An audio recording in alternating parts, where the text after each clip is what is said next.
अच्छा, पहले के लोग जानते नहीं है, पहले जो घरों में आजकल तो फैशन की बंदरवाल होती है, दरवाजे पे जो बंदरवाल लोग लगाते हैं, कहीं मोती की लगा रहा है, कहीं काय की लगा रहा है, तो पहले जो बंदरवाल होती थी उस बंदरवाल में अगर कई कई कई शहरों में जैसे काशी साइड में तो आज भी जो बंदरवाल मिलती है उत्तर प्रदेश में और चलो तो गुजरात में, तो उसमें इतने बड़े बड़े कांच लगे रहते हैं, दर्पण। उसका क्या महत्व है, उसकी मूलता क्या है? शिव महापुराण की कथा कहती है दर्पण इतना बड़ा ले लो, बंदर वाला अगर दर्पण वाली नहीं तो इतना बड़ा दर्पण लो, हनुमान जी के मंदिर में जाकर, क्योंकि हनुमान शंकर का ही अवतार है, हनुमान जी के मंदिर में जाकर हनुमान जी के उल्टे पांव का थोड़ा सा सिंदूर, चरण का थोड़ा सा सिंदूर एक कागज में लेकर आ जाइए, और हनुमान जी के छोटे भाई, हनुमान जी 6 भाई हैं, उसमें गतिमान, हनुमान जी के छोटे भाई गतिमान का नाम लो, और गतिमान का नाम लेकर उस दर्पण पर सिंदूर से त्रिशूल बना दो, सिंदूर से त्रिशूल बनाकर उस दर्पण को घर के बाहर,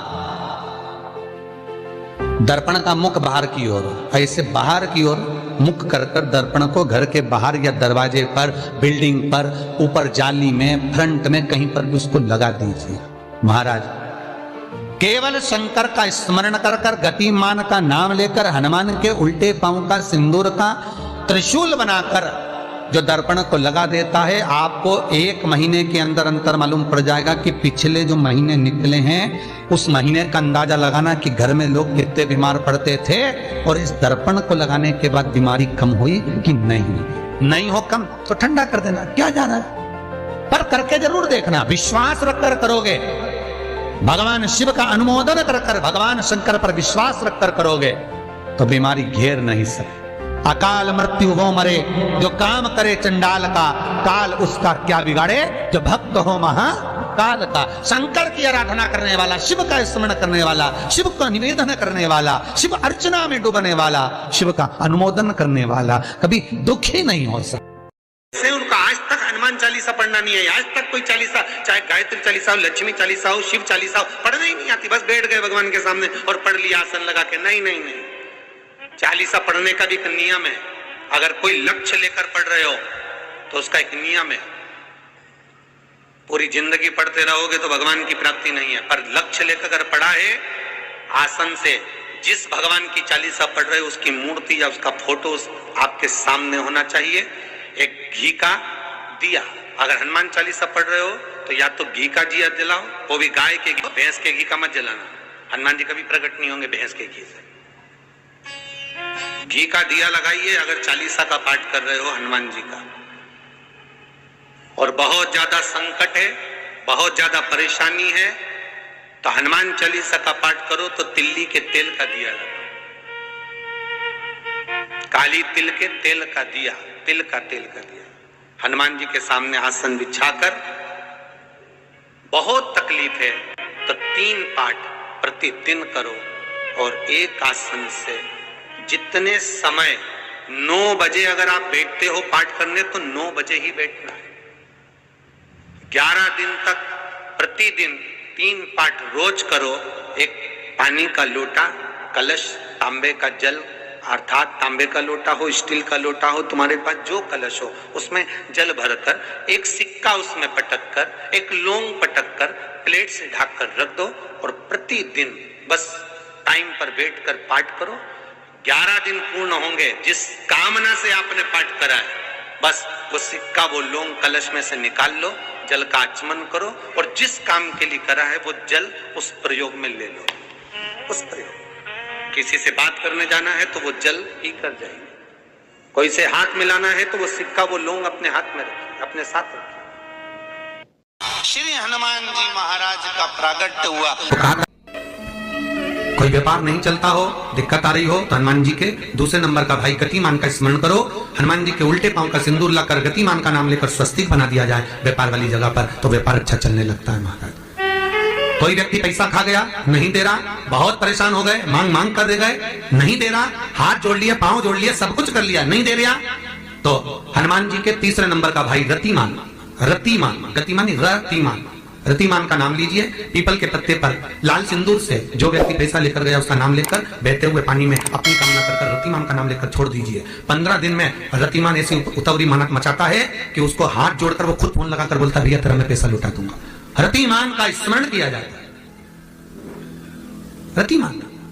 ध्यान दीजिएगा, पंचमुखी हनुमान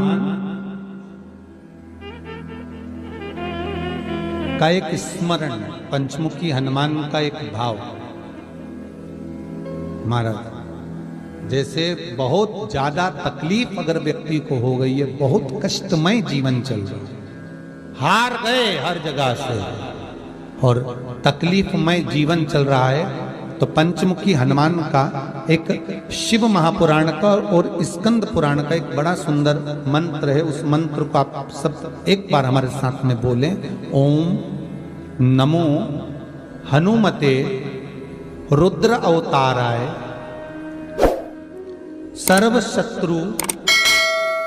संहारणाय सर्व रोग हराय सर्व वशीकरणाय रामदूताय स्वाहा।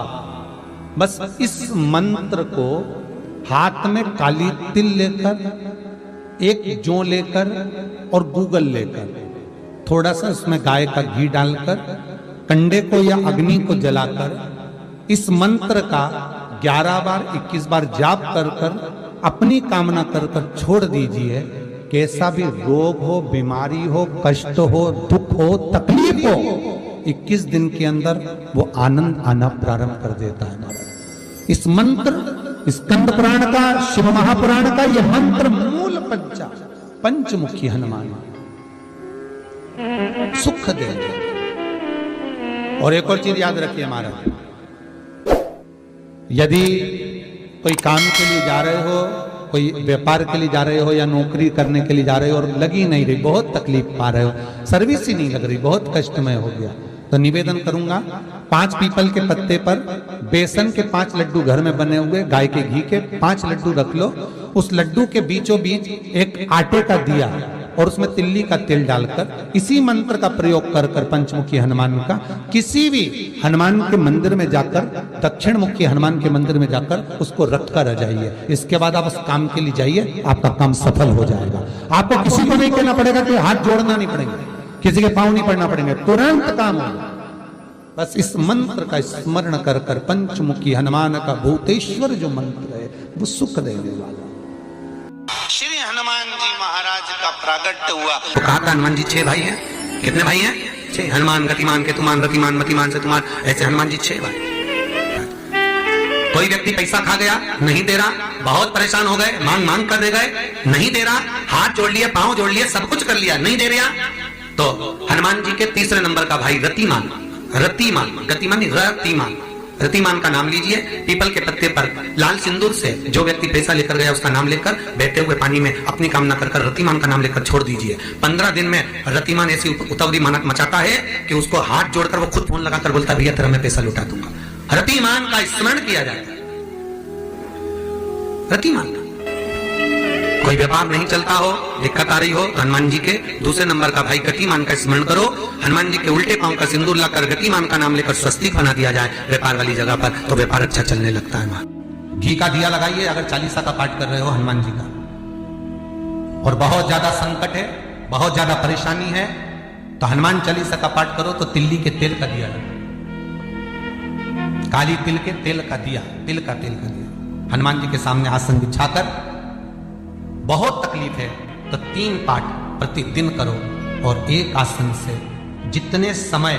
9 बजे अगर आप बैठते हो पाठ करने तो 9 बजे ही बैठना है। 11 दिन तक प्रतिदिन 3 पाठ रोज करो। एक पानी का लोटा, कलश, तांबे का जल अर्थात तांबे का लोटा हो, स्टील का लोटा हो, तुम्हारे पास जो कलश हो उसमें जल भरकर एक सिक्का उसमें पटक कर, एक लौंग पटक कर प्लेट से ढक कर रख दो और प्रतिदिन बस टाइम पर बैठकर पाठ करो। 11 दिन पूर्ण होंगे, जिस कामना से आपने पाठ करा है बस वो सिक्का, वो लौंग कलश में से निकाल लो, जल का आचमन करो और जिस काम के लिए करा है वो जल उस प्रयोग में ले लो। उस प्रयोग, किसी से बात करने जाना है तो वो जल पी कर जाए, कोई से हाथ मिलाना है तो वो सिक्का, वो लौंग अपने हाथ में रखिए, अपने साथ रखिए। कई लोग कहते हैं हम तो बहुत दिनों से हनुमान चालीसा पढ़ रहे हैं, हम बहुत समय से राम रक्षा स्तोत्र का पाठ कर रहे हैं, हम बहुत समय से ये अरे तो उसको नियम से तो करो। हनुमान चालीसा का प्राकट्य केवल एक दिल से की गई स्तुति, हनुमान जी महाराज की स्तुति, राम जी महाराज की स्तुति तुलसीदास जी ने केवल दिल से करी थी, केवल मन से। और ये नहीं कहते कि हनुमान चालीसा पढ़ोगे तभी भगवान, नहीं, आप दिल से अगर भगवान को पुकार लीजिए, आप दिल से पुकारो उसको, वो आएगा, वो प्राप्त होगा हमारा और मिलेगा। उसके मिलन में देरी नहीं हो सकती महाराज, उसके मिलने में कोई चूक नहीं हो सकती, बस मन से पुकारो। चढ़ाओ एक लोटा जल। कभी कभी अगर ऐसा लगे जीवन में कि दुख बहुत ज्यादा आ गया है, बहुत तकलीफ आ गई है, तो लाल चंदन को घिसकर उस लाल चंदन का लेपन भगवान शंकर पर कर कर फिर पानी चढ़ाओ। अगर कोई संकट भारी है और निकट है, जैसे किसी नारी का गर्भ नहीं ठहर रहा, 15 साल हो गए, 20 साल हो गए, 25 साल, जैसे इसने लिखा एक माता ने कि 18 साल की बेटी हो गई थी पर संतान में पुत्र नहीं, तो उसने भाव से कथा सुनी। ऐसे आपके भीतर अगर 20 साल हो गए, 25 साल हो गए, 30 साल हो गए, संतान का सुखी नहीं है, लाल चंदन का लेपन बाबा भोलेनाथ पर करना प्रारंभ करो, पीठिका पर लाल चंदन का लेपन करना प्रारंभ करो, लाल चंदन से बाबा का श्रृंगार करना प्रारंभ करो। एक बेलपत्री पर लाल चंदन, दोनों पत्ती नीचे वाली, जो नीचे की जो 2 पत्ती होती है इस पे लाल चंदन, और बीच वाली पत्ती पर पीला चंदन लगाकर बाबा के शिवलिंग को समर्पित करिए, बाबा से प्रार्थना करिए, रोज प्रार्थना करो। परंतु एक बात का स्मरण रहे, 25 साल हो गए, 20 साल हो गए, 30 साल हो गए, संतान नहीं, तो पहले जल से अभिषेक कराना, अभिषेक कराकर उस जल का आचमन करने के बाद हाथ को खासा करना, धोना, उसके बाद में फिर वापिस बाबा का स्नान कराओ, फिर चंदन का लेपन कराओ, फिर एक लोटा जल चढ़ाकर बाबा का स्नान कराओ। बाबा का बड़ा सुंदर भाव से लाल चंदन से जो अभिषेक करता है, बाबा को लेपन कर कर फिर जल चढ़ समर्पित करता है, निश्चित है उसकी गोदी मेरा देव अधिदेव महादेव जरूर भरता है। निश्चितता है, निश्चितता है। हम तो बेटियों से भी कहते हैं, जिसका विवाह नहीं हो रहा हो, 25 साल, 30 साल, 27 साल, 28 साल, 32 साल, 40 साल हो गए, नहीं हो रहा बेटा बेटी का विवाह, उसे लाल चंदन का प्रयोग अशोक सुंदरी वाली जगह पर 7 बिंदी लाल चंदन की लगाकर 7 बेलपत्र